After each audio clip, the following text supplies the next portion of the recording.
성경을 한자를 푸는 대구의 오집사입니다. 오늘은 팔빗자에 대해서 말씀드리겠습니다. 우리가 겸비통 할 때 빗자지요. 여기 보시면 피할 빗자, 비유할 빗자, 그 다음에 육달을이 있습니다. 그래서 이것은 음이고 이것은 뜻이다 이렇게 이야기를 하죠. 비유할 빗자가 되니까. 그래서 팔빗자다 이렇게 이야기를 합니다. 자, 그렇지 않습니다. 자, 여기 스토리를 제가 보여드리겠습니다. 자, 여기 보시면 십자가에 계신 하나님이 보이시죠? 자, 그 곁에 풀과 같은 사람들이 서 있었다 그러죠. 그때 하나님이 어두운 가운데 임하시고 계시죠. 그때 그분이 부르짖습니다. 십자가에 계신 분이 부르짖습니다. 아버지, 저는 죽게 되었습니다. 시체가 되었습니다. 무덤에 내려가는 자와 같이 되었습니다 하면서 부르짖으시면서 죽었다는 거죠. 해산하는 여인처럼 부르짖으시면 죽었다는 거예요. 그러면 어떻게 됐습니까? 볼기가 드러나는 여자처럼 수치가 드러나면서 그분이 겉옷을 나누고 속옷을 제비 뽑으면서 죽으셨다. 그때 그분이 고난을 받으셔서 죽으셨을 때 이 하나님의 그 손이, 팔이 어떻게 도와준다 이런 내용을 하고 있는 거죠. 이제 이해가 되셨습니까? 자, 그래서 피할 때에 관련된 그 육체가 뭘까?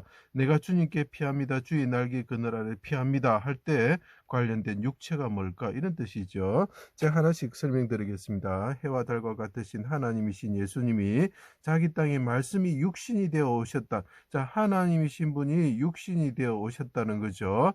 마른 풀과 같은 사람들이 바산의 소처럼 비유하다는 뜻이 되고, 바산의 초는 볼기가 그 바다를 향해서 있는 거죠. 에워싸고 곁에 서 있었다는 거죠. 풀과 같은 사람들이 골고다 언덕에서 옷을 벗기고, 그래서 그분이 해산하는 여인처럼 되기 위해서는 옷을 벗게 되죠. 그래서 여기는 옷을 벗겼다는 뜻이 없잖아요. 그죠? 볼기가 드러난다는 게 없잖아요. 그러니까 이분이 시체가 되면서 내가 죽게 되었습니다. 무덤에 내려가면서 죽게 되었습니다 하면서 해산을 한 여인 라헬이 죽게 되었을 때 부르짖을 때의 모습을 형상하면서 이분이 볼기가 드러났다라고 표현을 하는 거죠. 그래서 볼기 독자가 되는 것이에요. 그분은 이제 수족을 찔렀죠. 그 팔을 못 움직이게 되는 거죠. 그죠? 팔빗자 이제 슬슬 등장합니다. 십자가에 달아 고난을 받으셨다. 그분이 이제 죽게 되었다는 거죠. 풀과 같은 사람들이 죽게 되었을 때 그때 하나님이 임하셨죠.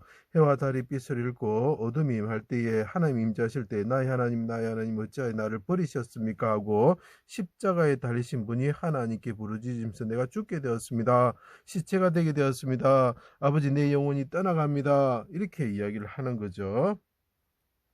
멀리하지 마옵소서. 아버지, 피하지 마시고 떠나지 마십시오.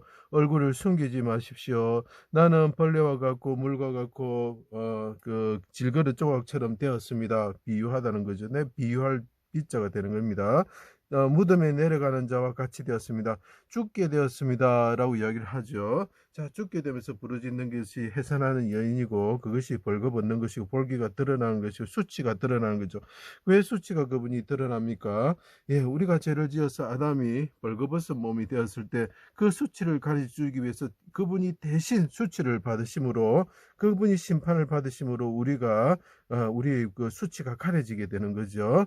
자, 피할 반석 되시며 피하는 자에게 방패 되신 하나님께, 이분이 방패 되신 하나님이 임하셨을 때 부르짖는다는 거죠. 어떻게 부르짖습니까? 시편을 통해서 말하고 있습니다. 나의 날개, 주의 날개 그늘 아래 피하기를 원합니다. 내 영혼을 아버지 손에 부탁합니다.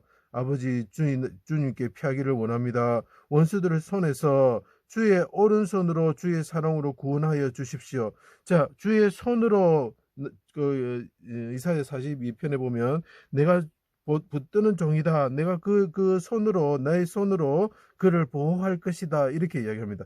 그 손이 조금 더 다른 구절을 보면 강한 손과 펴신 팔로 이렇게 이야기합니다. 자, 이분이 말합니다. 아버지, 하나님께 피하기를 원합니다. 아버지, 피하지 마십시오. 숨지 마십시오. 내가 무덤에 내려가는 자와 같습니다. 당신은 나의 피할 바이십니다. 주의 날개 그늘 아래 피하기를 원합니다. 그래서 하는 말이 뭡니까? 당신의 오른손으로, 당신의 펴신 팔로, 강한 손과 펴신 팔로 구원하여 주십시오. 이렇게 이야기를. 그래서 팔빗자가 되는 것입니다. 눈동자같이 지키시고 주의 날개 아래와 장막에 감추사 숨기다라는 뜻이 되죠. 압제하며 목숨을 노리는 원수들의 꾀에서 벗어나게 하여 주십시오 하고, 그분이 해산하는 여인처럼 죽을 때 부르짖는 자와 같이 크게 소리치시고 볼기가 드러나면서 이렇게 부르짖으셨죠. 그래서 하나님께서 오른손으로 펴신 팔로 구원하여 주시는 거죠. 자, 나를 아버지라 하나님이라 구원의 바위라 피할 바위라 할 때에 장자로 삼고 그 사람을 장자로 삼고 세상의 왕으로 삼다. 임금이 이제 등장하기 시작합니다. 임금벽자가 되는 거죠.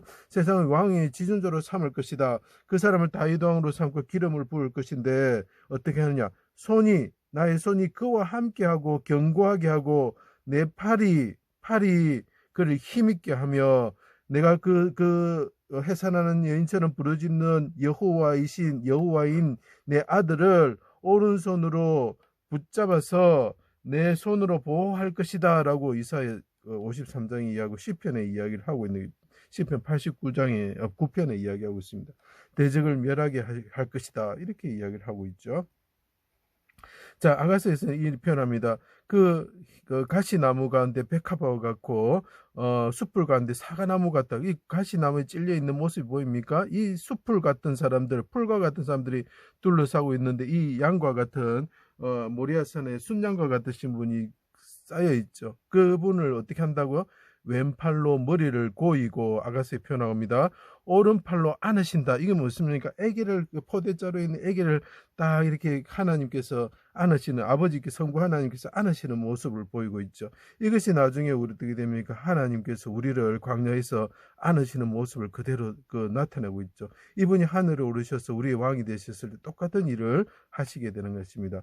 하늘에 오르시어 천하의 왕이 되셨다. 임금이 되셨다. 임금과 관련된 육체가 뭘까? 자, 목자가 되시죠. 내 손을 가르쳐 싸우게 하시며 내 팔이 노타를 당기도다. 그래서 대적을 막 이렇게 도망가게 만드시는 분이 되시죠. 그래서 쇠네 자루라는 뜻이 있습니다. 친히 팔로 다스리시며 목자같이 양떼를 먹이시며 어린 양을 팔로 모아 품에 안으시고 자, 하나님께서 예수님을 품에 안으신 것과 똑같이 우리가 강야 같은 세상을 살아갈 때 어린 양을 이렇게 팔에 품에 안으시고 왼팔로 머리를 고이고 오른팔로 안으시는 아버지가 되셨다는 거죠. 젖먹이는 암컷을 온순히 인도하시는 분이 되셨고 강야길에서 아들을 안으시는 것 같이 우리를 안으시는 분이 되셨다라는 거죠. 누가 십자가에서 고난을 받으시고 벌거벗으시면서 하나님께 부르짖으시고 그분의 강한 손과 오른팔로 구원받으신 분이 펴신 팔로 구원받으신 분이 임금이 되셨을 때 그분이 우리를 팔로 안아주시는 분이 되셨다라는 거죠. 그래서 이것이 발빗자가 됩니다. 자, 고난받으신 십자가 예수님을 바라보십시오. 그분이 우리가 이 광야 같은 세상에 옆에서 막 그 대적들이 일어나고 자, 뭐 힘들어서 쓰러지고 뭐 마귀에게 잡혀 먹게 되었을 때 구원하실 분은 오직 십자가의 예수님밖에 없습니다.